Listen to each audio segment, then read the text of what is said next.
সম্পদ মেরে খায়, যারা মানুষকে দুঃশাসন করে, যারা মানুষকে নির্যাতন করে, তারা রাজনীতিবিদ হতে পারে না। রাজনীতিবিদ হচ্ছে আল্লাহর রহমত যাদের উপরে থাকবে, শুধু যারা মানুষের সেবক হবে তারাই হবে রাজনীতিবিদ। আগামী দিনে শুধু রাজনীতিবিদদের বাংলাদেশ হবে ইনশাল্লাহ। কোনো ফ্যাসিস্ট স্বৈর শাসকের বাংলাদেশ আর হবে না। আপনারা দোয়া করবেন, আমরাও আপনাদের পাশে থাকতে চাই। এবং আপনাদের এই বাংলাদেশের মানুষের এই পরিবর্তিত পরিস্থিতিতে যে আকাঙ্ক্ষা, একটি নির্বাচনের মাধ্যমে একটি নতুন সরকার, জনগণের প্রত্যাশিত সেই সরকার, তার ভোটের নির্বাচিত সরকার আসবে, তার যা নিজের পছন্দের সরকার প্রতিষ্ঠা করতে পারবে।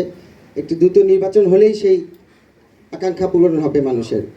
আর আমি শেষ করছি এই বলে যে শহীদ প্রেসিডেন্ট জিয়াউর রহমান এবং গণতন্ত্রের মা দেশনেত্রী বেগম খালেদা জিয়ার আমলেই স্বাস্থ্য খাত ছিল স্বর্ণযুগ।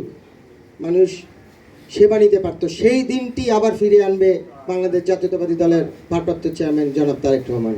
ধন্যবাদ।